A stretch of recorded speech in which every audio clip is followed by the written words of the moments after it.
Well, hello and welcome to another edition of Health Solutions with Shawn and Janet Needham, where Team Needham discusses everything healthcare. I'm your host, Shawn Needham, along with myself today, actually. I'm running the show myself today, and I have a wonderful guest on. You do not want to miss this episode. I have Dr. Craig Wax on. He is a family physician, residency trained, and he's been practicing for over 20 years.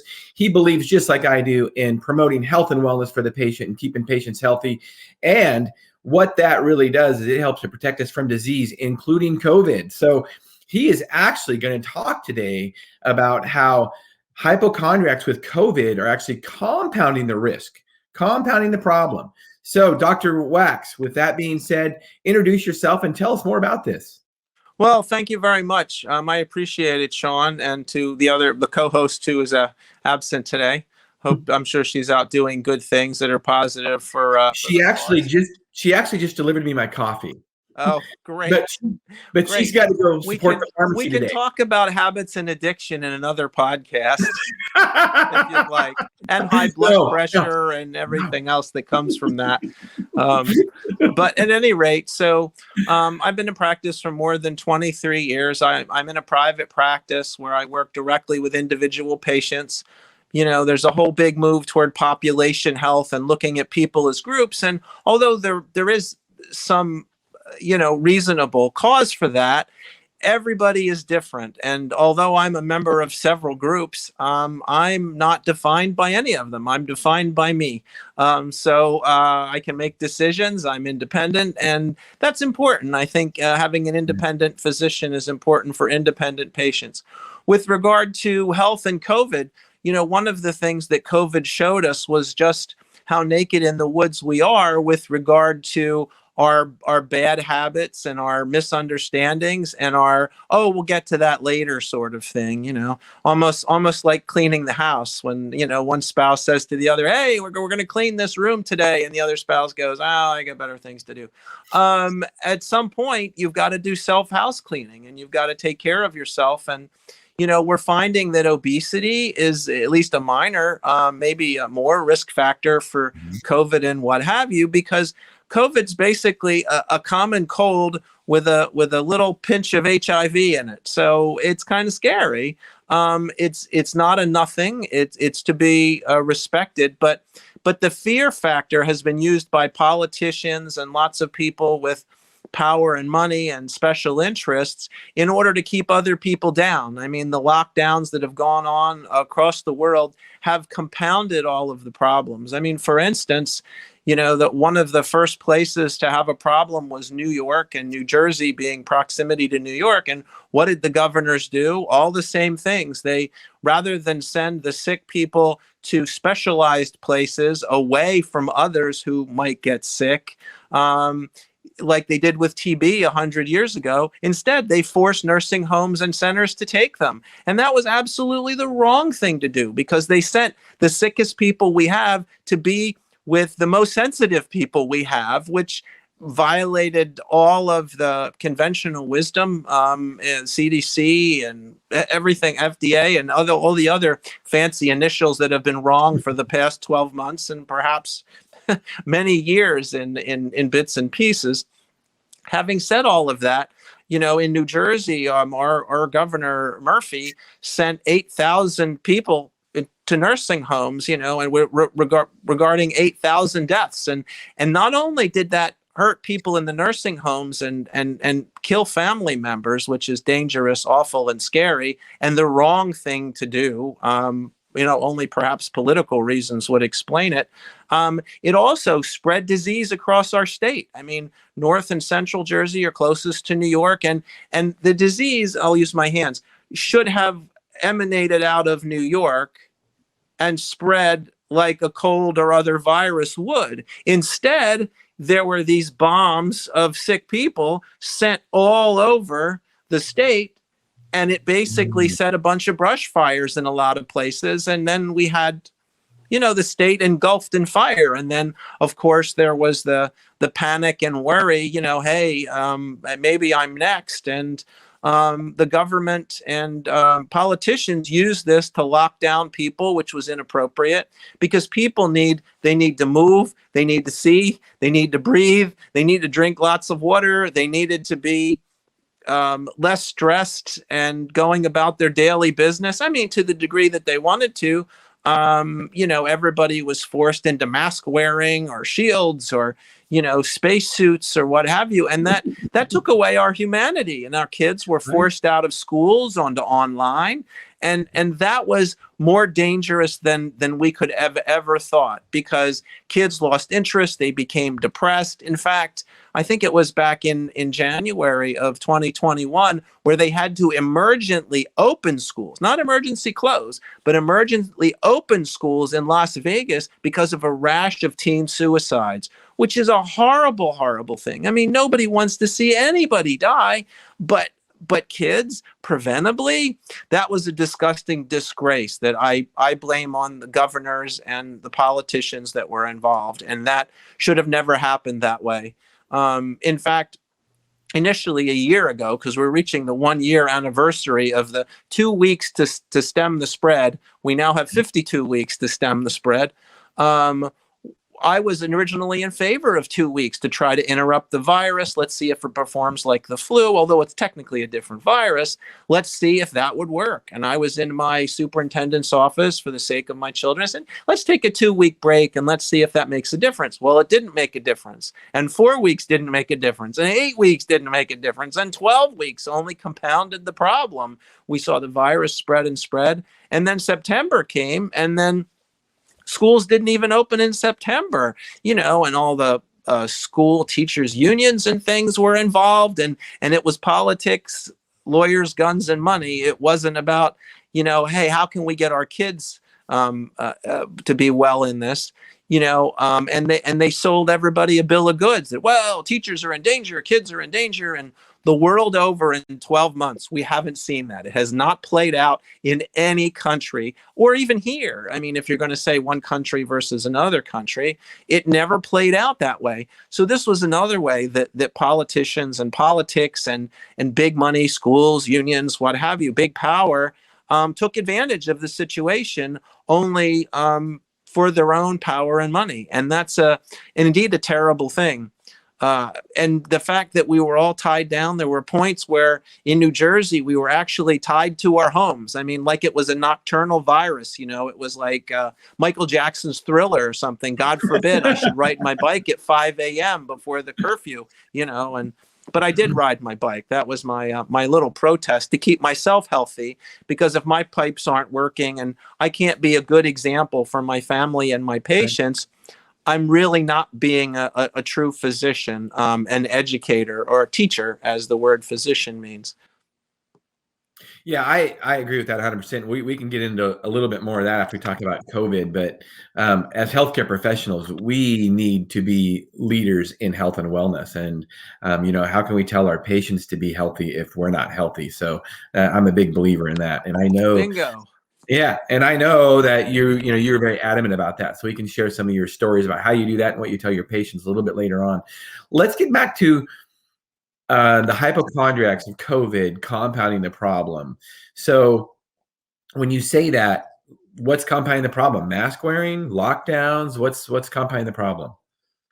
Well, in my opinion, the biggest thing was the overarching tone of fear, because that basically got everybody's hormones rolling, and everybody was scared. Oh my God, is our governor and the governor of New York not only insinuated, but basically said that kids could be killing their grandparents. That's a horrible message to send. I mean, mentally, that is so destructive. And anybody who's in a relationship, like a marital relationship, you can't take those words back. Whenever you say something, the other party will record it forever, and it changes your relationship, and it plays negative. And things like that were just horrible. The fear, forcing everybody to wear masks, and, masks are borderline effective, if at all. And frankly and honestly, I think there should have been a lot more state, local, and personal choice involved with mask wearing, because the science really isn't there to support it because of the way this virus travels. In fact, I'll give you, one anecdotal story. Back in December, I went to see my family doctor to get some osteopathic manipulation. He's a DO as well. I've known him for 25 years. He wore a type 2 surgical mask. I wore a type 2 surgical mask. He did 15 minutes worth of manipulation. We had a 15-minute discussion. I left the office, and 5 days later, he was out with COVID, and 9 days later, I was out with COVID. So having said all of that, if that was indeed the case, and that's where I got it, because that's the only way I could trace it back, although there are other possibilities, certainly, it got through 2 surgical masks, his and mine. Unfortunately, he was examining a patient a few days before, and the patient sneezed in his face. And, it wasn't on purpose. It wasn't a shotgun blast, but he got very sick. And if you don't mind, I'd like to expand on this story a bit. Please. Because he became quite ill, unbeknownst to me. I developed flu-like symptoms. I developed muscle aches. I got slightly short of breath when I did things. I would call it dyspnea. It kind of hurt when I breathed. I couldn't take deep breaths. I had some fever of 101, 102. I had chills and sweats, pretty bad. And fortunately, I'm one of the grassroots physicians who, not only in the country, but in the world, who is using lots of novel over-the-counter products, as well as classic used and inexpensive generic medications to treat COVID in early stages. So I was on 5 medications. My colleague, to my knowledge, was on 3. And when I didn't get better with 5, despite the best consultations in the world, I was on, just to name some names, I was on hydroxychloroquine, I was on zinc, I was on azithromycin, I was on ivermectin, which is coming to its own now across the world. I was on N-acetylcysteine. I was taking multiple vitamins, including vitamin D, and a few other over-the-counter things. And when I didn't improve, my colleague in Texas, Dr. Peter McCullough, gave me the advice. We published on this. And interesting, when I was sick is when the publication hit. So it was kind of ironic. But right. Having said all of that, he said, Dr. Wax, I had this problem 3 months ago, and we've got to add steroids and aspirin. And I did. And over the next few days, my nightly sweats, where I sweated through my clothes every hour on the hour, I could tell time. Hey, it's 2:00 because I've got to change my clothes. And I was afraid of becoming dehydrated, because a lot of us, it isn't the disease that takes you to the hospital. It's the dehydration from the disease, from your behavior and how you're doing it. So I added the steroids and aspirin to that big formula. And in the next 2 days, I turned around. By day 10, I could do an hour's worth of yoga by the window. Sad for the people outside, but I could do it. I had clothes on. I had, some yoga clothes. But having said all of that, it felt good to feel some sunlight, vitamin D wise, if nothing else. And I got better. Day 10, I could do an hour's worth of yoga. And day 13, I did what I did today. I was out at 5 a.m. and rode my bike 22 miles, despite, temperatures in the 40s. And it was interesting that I was able to turn that around. My colleague, on the other hand, I'm mid 50s and he's late 50s. So there's only 4 years perhaps separating us.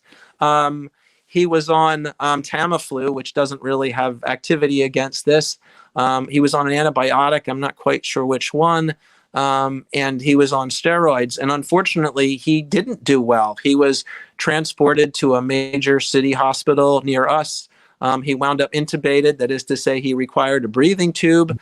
They put in what's called a central line, which is a blood vessel line here, as opposed to an IV peripheral line. And his lung popped literally, and he wound up having a pneumothorax, which was very complicating, life-threatening. Had a chest tube to try to re-expand his lung, and he spent 2 months in ICU. And my content, and he's in rehab now, and God willing, he's going to make it and do well. I hope he comes back to practice. But gosh, being in your late 50s, being so compromised, my thought on that is I got multidisciplinary, complete treatment, and he had what they call medical nihilism, which is very little, because people are being told the wrong message. The government, the hospitals, the vaccine industry is saying, stay home, don't do anything. And the stay home isn't bad advice, but the not do anything is harmful and malpractice in my view, because there are so many things that may be somewhat helpful, and to not try them in a worldwide pandemic when there's data that's upcoming that says they might help it's tantamount to malpractice. Well, and especially considering the stuff that you were talking about has very little side effects. So, why not start it early? Oh, absolutely. And, and I'm not getting stuck on any one of those, because some of them became politically charged when certain political figures advocated for them. But for gosh sake, discount whatever source. And, Moses Maimonides said, you must accept the truth from wherever it comes. So whatever you think of the speaker, you really have to listen to the speech and judge the speech on its own merits. So just out of curiosity, your colleague that didn't do as well, is he as active as you are? Well, it's interesting because I would say I'm moderately active at the very least. He was known to go to the gym 3 times a week. What he did there, I don't know. Some guys talk, some work out, both. I try to do both, get it all done. But I go, I exercise 6 to 7 days a week. So I was probably a little bit more into it than that. And I have a vegetable-based diet, and he's probably, a little more, I guess you'd call it balanced, but balanced for what? And he's a golf player, so apparently he walks a lot if he can't get a cart. So he was modestly active at the very least. So in good health, no known risk factors. My thought on risk factors is, so why did I get sick? Because that was, the first question. You always ask, why me? My thought was it was because of my blood type, AB positive, or some other factor that's yet to be fleshed out. Because we know ABs do worse and men do worse, and women do better and Os do better. So that's, to me, what should be studied right now. We should have 12 months of data of these blood types, these types of people who do this have more risk. And we really don't have that because of all the finger pointing and lockdowning and all the things that made it worse. It absolutely made it worse. And it did not stop the virus, and it caused lots of collateral damage to our children, other adults, cardiovascular disease, tens of thousands, if not hundreds of thousands, maybe millions of cancer screenings were missed during the course of this last year. Our governor had closed down surgery centers, which was ridiculous. The surgery center was the safest place you could be. The hospital, on the other hand, with the COVID patients, that was more risky. Right. Yeah. So tell us a little bit about your thoughts on the vaccines, I should say, now that there's multiple ones. Tell us your thoughts. Sure. So we'll try to keep it brief. The vaccines are experimental. Potentially, they can do some good. I think, again, the government and private interests, in order to get a emergency use authorization through the FDA, because most vaccines and meds take 4 to 10 years, and this one took 6 months. So it was on the turbo track by government and private industry to get out there, but at what cost? We don't have a lot of long-term safety data on it because it just wasn't available in that way. And it's a whole new way of doing business, whether you're talking about delivering an mRNA message to your ribosomes in your cells to make a protein that's foreign to us, or whether you're delivering a piece of DNA in an adenovirus, which is one of the other vaccines that are available of the 3. my thoughts on the vaccines are it's basically a huge experiment. The vaccines aren't for everybody. Everybody should consider risks and benefits whenever they consider any intervention, no matter what it is. And my thought would be if it were my plan. In fact, I laid out the plan in physicians. There's a physicians online magazine that's very good. It's also in print. And I'll give you some links that you can link to the articles as far as your podcast goes. But it was called A Rational Plan for COVID-19 and Vaccines. And my thought is people over 70 had the highest risk, those in nursing homes, and those with 2 or more inflammatory conditions like rheumatoid arthritis or lupus or something else where you're taking steroids like lung conditions, asthma and COPD. Those would make you at higher risk. And these are the very people that would benefit most from the vaccine. Who would benefit the least and have the most risk? Kids. Kids shouldn't take this vaccine. And there are already legislators trying to force kids to have it. And frankly and honestly, it wasn't tested on those people, and it really shouldn't be tested on those people because kids are resilient. Any pediatrician will tell you, call me in the morning if there's a problem, and they seldom call you in the morning. That's just the way that goes. So parents can also tell you the same, that with your first kid, every pimple and skin change, you're paranoid as hell. And then like second, third, fourth kid, you're like, yeah, whatever. Let me know if the bleeding doesn't stop. So not to be cavalier with kids, but just to exercise some humor here, that kids are the safest population. So kids have a much higher risk of lifetime problems from an untested vaccine, in my opinion. Also, pregnant women shouldn't be on it because there's 2 people at risk then, not just the pregnant woman, but the developing child inside. So that's another population that shouldn't be taking it. So, and for me, there's very little benefit to normal, healthy, middle-aged folks who are doing most of the right things and don't have a lot of the problems.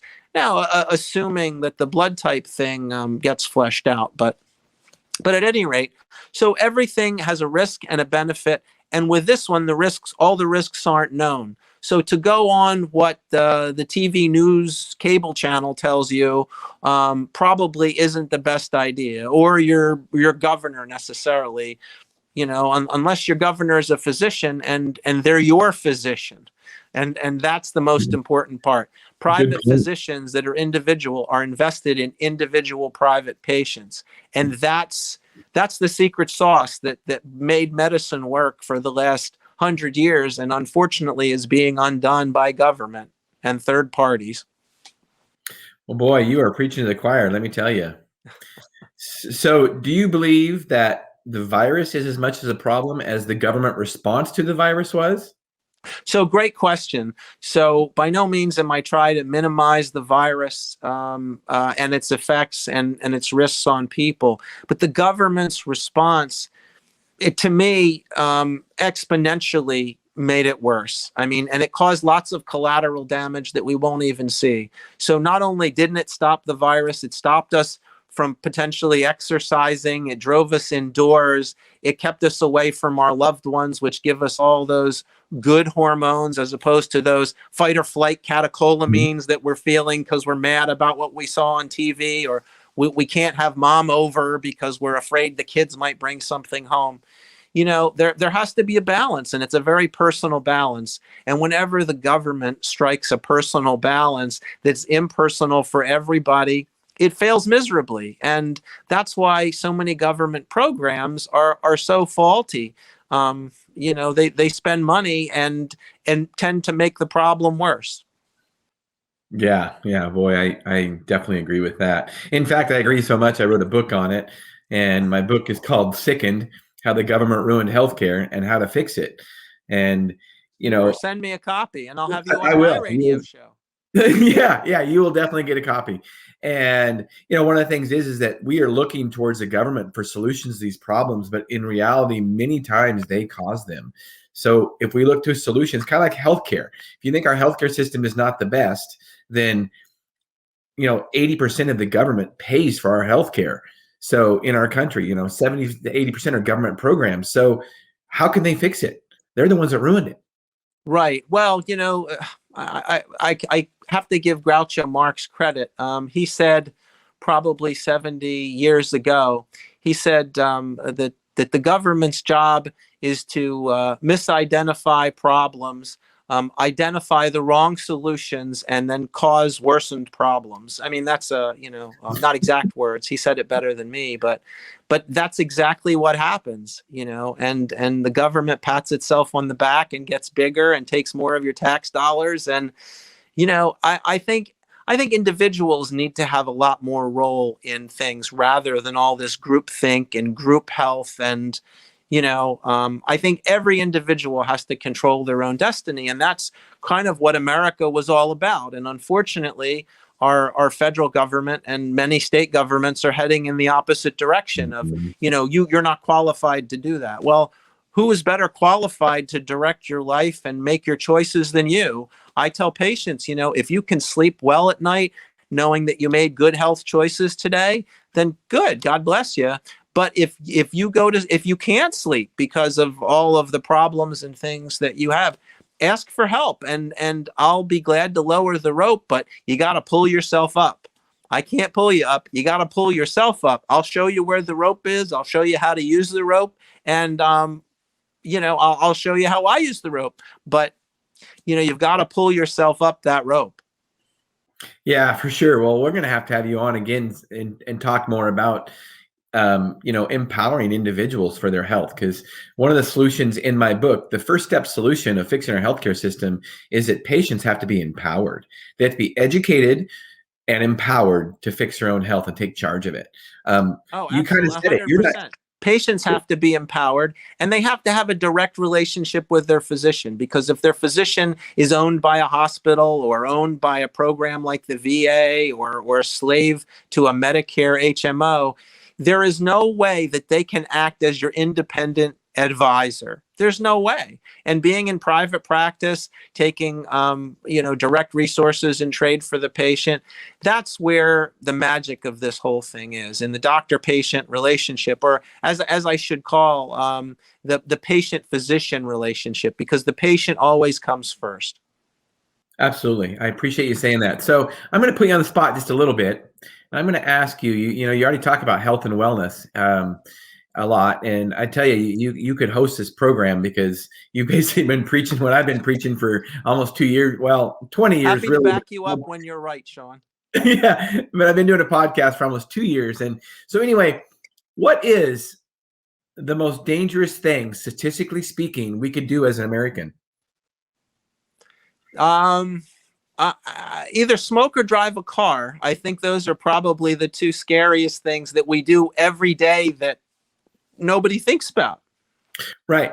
And you know what? I got to tell you, or smoke while you're driving the car. Then you get both. I think that nails it all. I thought that driving a car was the most dangerous thing that we could do as Americans also. Mm-hmm. But then I had a physician friend of mine say, actually, the most dangerous thing we could do, statistically speaking, as Americans, is to be obese. Because cardio, right? Buy that. Okay. Right. So cardiovascular disease kills more. Male, smoking, driving a car, it takes them all out. I love it. Because males do worse than females. Right. We're cantankerous, and they've got better hormones than we do. Right. They're safer. Well, thanks for being on today. I do have a final question for you. Sure. Actually, two more questions. I think you kind of already answered it, but I'd love for you to expand on it just a little bit. What fires you up? What do you have a passion for? I have a passion for helping people reach their potential and develop their own inner best health. And that's important. My moniker at the office is caring for you like family. And my website is healthisnumber1.com, spelled in words, health, ISNUMBERONE.com. And on there, you'll find out a lot of my philosophy and what I do, links to my radio show, webcast, podcast, yada, yada, we've done for 2 decades. Like yourself, trying to get good information out there. The most important thing I do every day is take care of myself and help others take care of themselves. And it starts with me. Was it Dwayne "The Rock" Johnson who said, success starts with me? And, I probably misquoted both of those folks that I quoted today, but in any event, that's the general idea of it. It starts with me, and everybody has to remember they're the me. Absolutely. Absolutely. I love it. So you already answered my last question kind of on how to get a hold of you with your website. Sure. But is there any other ways if people want to reach out to you, how can they find you? Oh, absolutely. I'm on Twitter and Instagram as well as Parler at the @ Dr. Craig Wax, DrCraigWax.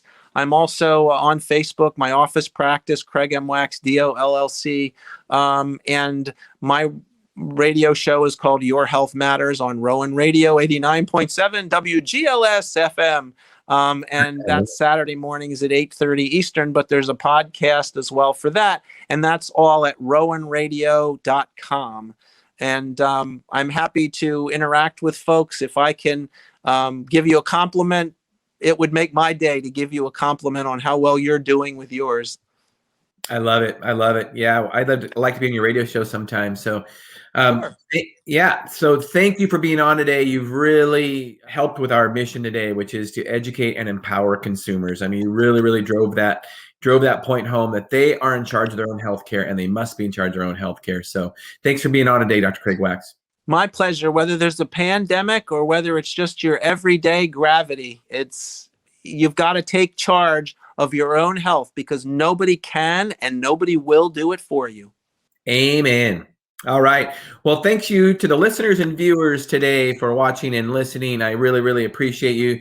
You've been listening to Health Solutions with Shawn and Janet Needham. Tune in Monday because we will have our third episode in our series of plastic surgery, and we will be talking about liposuction. So you don't want to miss out on that. That will be Monday at 12:30 to 1 p.m. Pacific Standard Time. Tune in. As always, thank you for listening. Health Solutions with Shawn and Janet Needham.